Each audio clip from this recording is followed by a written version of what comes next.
if you think about all the things that you do on a daily basis, right? I mean, driving to work, you take the same route. Yeah. However you do things, make coffee throughout the day, you probably have a routine that you follow that doesn't require anywhere near the mental effort it did the first few times you did Oh, it. right, of course. Right? That's the idea of a routine, and if you build a good routine, then that happens. So when you properly learn a martial art, you're learning thousands of years of knowledge and how best to move in a situation, and then it becomes part of you, right? That's been It's tested, it's not yes. even a thought. It's a pre-programmed pattern. It makes me think of the principles guy, Ray Dalio, that you mentioned last week, Yeah, yeah. and he and his team figured out economic scenarios to where they would start to recognize patterns and say, this is the same thing that happened then. This is the same thing that happened then. And then they were able to figure out what the next step is based upon that. So if someone comes up and swings a punch at you, your body's going to say, oh, this is that situation.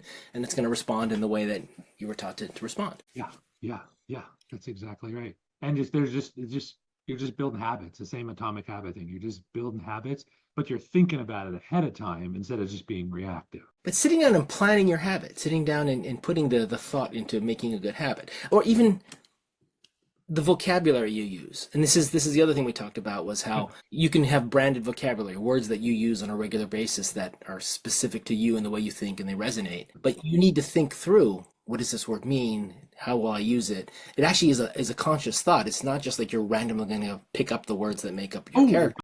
no, you You've think got to build the words that make your vocabulary. like a great technique in sales. Like if you get confused in sales, if you don't know what to say, just say these words, just tell me more. Tell me more about that. And it freaking works like magic, you know? And you Yeah. can use that for almost any problem that you have. And then it gives you time to like slow down and think through things, you know? So yeah, these are just whatever. What do you call this? Like